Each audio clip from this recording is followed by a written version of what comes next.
There's also a substitute. The committee could move the substitute. Is there a motion on substitute? Moved and seconded that substitute be adopted. All those in favor say aye. Opposed, no. The substitute is adopted. Senator Surovell. Thank you, Mr. Chairman. The committee probably didn't understand the bill without the substitute. There was kind of some drastic confusion. Now I think it's a little clearer. So basically, this bill is designed to try and close what some folks would call the open-end credit loophole. So back in 2009, this body decided to place some regulations on payday loans. And I think those regulations, have been mostly pretty successful. But what's happened is that a lot of the payday loan companies have started to use open-end credit loans to do the exact same thing that they were doing with payday loans. And so they've started to give a loan, an open-end credit loan, every month to folks, and they'll refinance one open-end credit loan with another one, another one, another one, and every month they have to pay a $100 new loan fee every month, on and on and on and on. So these open-end credit loans are basically turned into payday loans. They just don't call them that legally. And the terms are the same, the people are the same, the lenders are the same. They're just evading the law we passed. And so basically all this does is says that open-end credit lenders are subject to the same restrictions we put on payday lenders that we put in place back in 2009. So if you look at on the substitute lines 40 through 60, it basically just says you can't do automatic debiting, you got to comply with the Fair Debt Collection Practices Act, you can't have more than one loan at a time, you can't sue somebody within 60 days, and you can't sell it. You can't sell over the internet for Virginia. It's a violation of the Consumer Protection Act. That's basically all it says. It's just trying to close this loophole down so people can't evade the law we passed in 2009. Thank you. Are there those that are here to speak in favor of the legislation? You can identify yourself, please.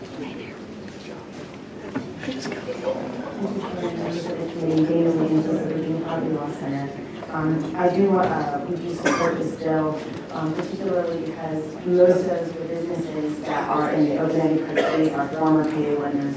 And the restrictions that we're talking about are things like not being able to harass borrowers, as well as having to follow to other tenets of the Fair Debt Collection Practices Act. And I just want to read you a couple of,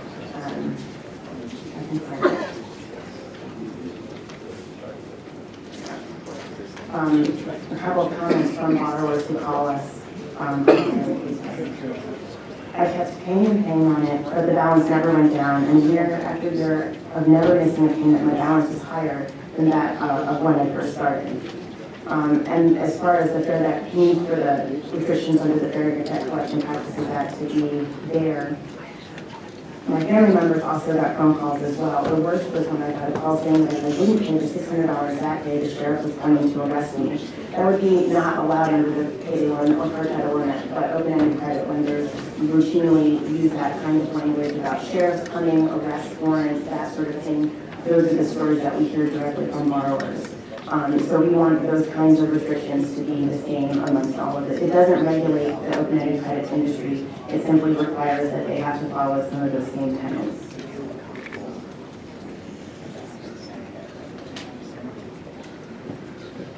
Is there others in support? Mr. Chairman, members of the committee, Dave Urban again with the Attorney General's Office of Consumer Protection. The Attorney General supports the substitute version of the bill. As indicated, the bill will make violations of the open-end credit statute enforceable through the Virginia Consumer Protection Act, which we enforce. That law is enforceable through government action and also through private rights of action. The specific prohibitions here and protections are drawn from existing law with the Virginia Payday Loan Law and the Motor Vehicle Title Loan Law.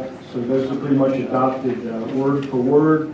The problem here is that the open-end credit product as it exists in Virginia now is largely unregulated. There's no licensing requirement. There is no SEC oversight of these particular entities. There's no interest rate limit that applies. The only thing that does apply under the existing law is that you have to have a finance charge grace period of 25 days, like a traditional credit card. We're aware of about 16 companies that are offering this product. 7 of those offer through a brick and mortar location. 5 of those used to be former payday lenders that abandoned their license. 9 other companies that we're aware of offer this over the internet. The interest rates, this bill does not affect interest rates at all. The interest rates that are being charged, however, they're unregulated. They run the gamut up to, I believe, 399% is the highest rate that I've seen. That rate doesn't include other fees that are charged: origination fees, participation fees, annual membership fees, cash advance fees, transaction fees. When you take those fees into account, there are companies out there that are charging an effective 960% interest rate, so it's very high. This bill does not address those issues. It does place other consumer protections in effect. There are other bills out there that will address the interest rates and other fees and charges that are imposed. This bill, if these protections are put in place, would move the ball forward, would provide some small protections to Virginia consumers, level the playing field a little bit more. It's a step in the right direction, and we urge you to support the bill. Thank you. There are questions? Is there anyone else in support of the bill? Is anyone opposed to the legislation?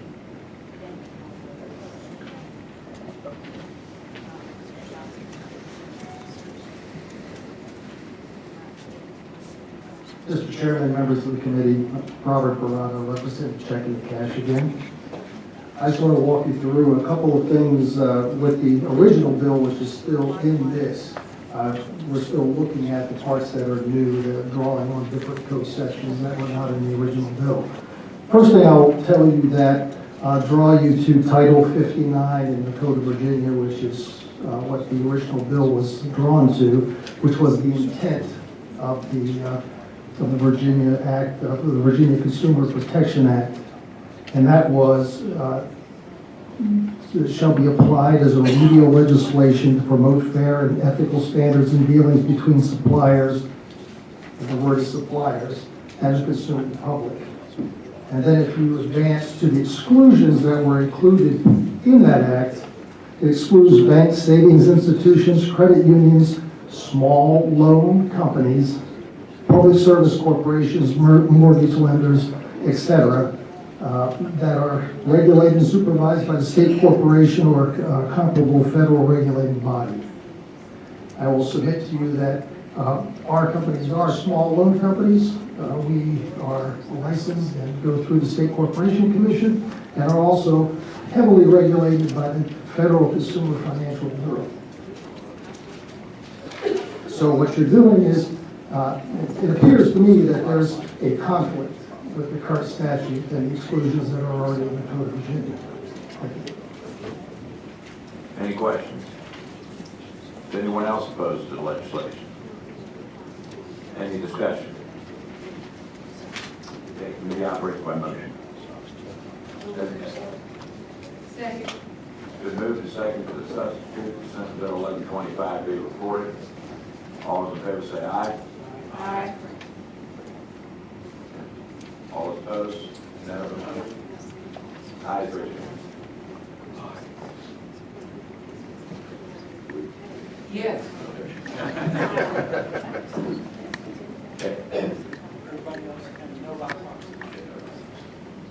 Okay, thank you. Senator Surovell, you have one right after, right? 26? Yes, sir. Thank you, Mr. Chairman. Senate Bill 1126. This has to do with another species of the same, subject species of the same species, I guess. This has to do with internet loans. So, right now in the state of Virginia, this would basically give the State Corporation Commission, it would clarify that they have the authority to regulate internet lenders. Right now, there's a bit of a question as to whether or not the SEC has the authority to or doesn't. There are companies right now from India or Indian tribes or there's entities in other countries that are going over the internet and making loans to Virginians. The Poverty Law Center has seen interest rates at 638%, 478%. They've even seen loans as high as 5,000% interest to be made over the internet to people in Virginia. This bill basically makes it clear that Virginia's Consumer Finance Act does apply to companies who make loans over the internet. It would make it clear that the State Corporation Commission has the authority to license them. And by doing so, that would mean they're subject to the same interest rate caps and limits that consumer finance companies in Virginia currently have. So these international or Indian tribe lenders can't run around and do things that our companies here in Virginia are not allowed to do. So I think it's needed to provide clarity. The Attorney General brought enforcement actions against 2 of them already, legal action against 2 of them, and this just makes it clear that we're allowed to do something about it. I'm happy to take any questions. Any questions for the paper? Is there anyone who wishes to speak in favor of the bill?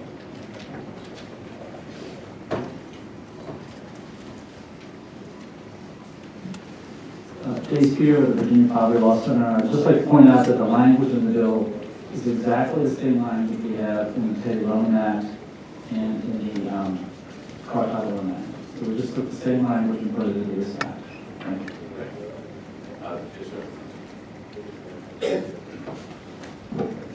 Mr. Chairman, Dave Urban, again with the Attorney General's office. The Attorney General supports the bill. I think there are 3 significant positives that come from adoption of the bill. As indicated, the bill will require that anyone who is making a consumer finance loan over the internet to someone in Virginia, they are going to be covered by our consumer finance statutes. The State Corporation Commission has taken the position, based upon existing law, that the existing law does not cover those loans. That's because primarily this law has been on the books since 1918. The laws that have been adopted in more recent years, the payday lending law, the motor vehicle title loan law, those expressly cover internet loans. We know that there are internet companies out there, both brick and mortar companies that want to have an internet platform. There was a bill introduced at the last session of the General Assembly. Delegate Kilgore brought it on the House side. That did not get through, but there's a company, Springleaf, that wanted to have the ability to make loans over the internet to Virginians. This would allow them to do so. Also understand that there's several other companies that are already making those sorts of loans, and they're not required to get a license because the current law does not require that. Second major thing that this bill will do is provide for a level playing field. This will make it so anyone who is making a consumer finance loan, whether at a brick and mortar location in Virginia, or an internet location in Virginia, or an internet location outside of Virginia, they will be subject to the same limits on their rates under existing law. That means that they are limited to a 36% interest rate on loans of up to $2,500. There's another bill that will address that.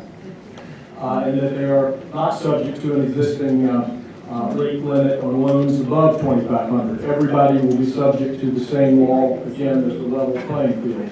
The third important thing is that this will give our office, the Attorney General, clear authority to go after someone, to bring an action against someone who is not licensed, but who should be licensed, who is making a consumer loan to individuals in Virginia. It will also give clear authority to the State Corporation Commission to license these individuals so that they have to apply by the same rules as the brick and mortar folks in Virginia. For all of those reasons, I encourage you to adopt the bill, and thank you for your time. Okay. Others who wish to speak in favor? Those who wish to oppose the bill? Oh, sorry. One more favor. Okay. Mr. Chairman and members of the committee, Kevin Maurer again with the Virginia Catholic Conference, representing the Catholic Bishops of the Commonwealth. We support this bill. We see it as a common sense measure to reflect the changing economy and the absence of action. The internet becomes a lawless place that plays by different rules than traditional commerce, and lacking effective regulation, the Commonwealth's vulnerable consumers may fall prey to more and more opportunistic lenders. Thank you. Thank you. All right, is there any opposed to the bill? No one is opposed to the bill. Okay.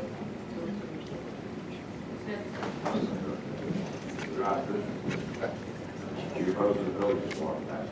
I just want to pass. You want to stop the chat or something? On the way? Okay. Mr. Chairman, at this point, we don't have a position on the bill because of the timing here and the changes that have been made. As has been mentioned on several occasions, I'm Jeff Smith with the Virginia Financial Services Association. We represent the finance companies in Virginia.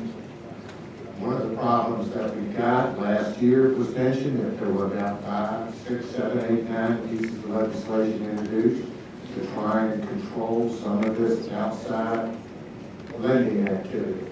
The consumer finance business has been here since 1918, providing installment, low-interest rate loans to consumers. And now we're getting an intrusion from all different types of lenders to come in and try to capture the privileges under the Act, which the traditional lenders getting caught up on. We do recognize, if you look at the number of bills last year, look at the number of bills this year that have come in trying to address some of these loopholes. Each one of them is going to be just a piecemeal, but not solve the problem. We would rather that these bills be put in some sort of a review during the interim so that we don't have to come back year after year with one piece here, one piece there. Senator Sasslaw has the bill, and he's going to address one little aspect of it. And there's another concern that we have. So technically, what they're trying to do is bring forth some control under the internet lending and technology, but they're using our law to do it. Well, somebody else is going to use the open-end law, or they'll use the industrial loan law.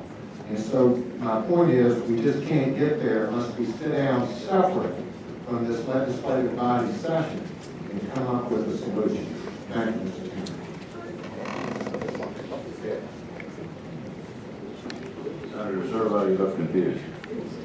Well, this bill doesn't have any changes in it. It's not, there's no substitute or anything. And also, so I'm not sure if Mr. Smith was confusing with the last bill, but that you've already taken action on. But one for two, I mean, I think this bill actually is trying to protect his clients.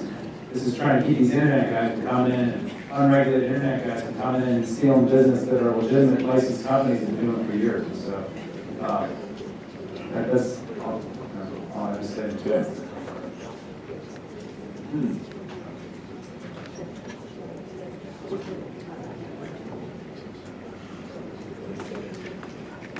Is there any discussion amongst the committee? Senator Newman.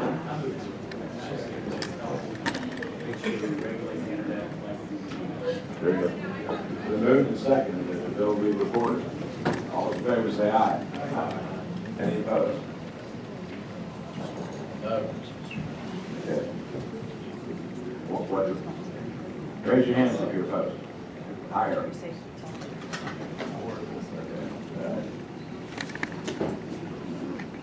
Okay. Thank you. He got one out here. Good job. Okay. We're down to members.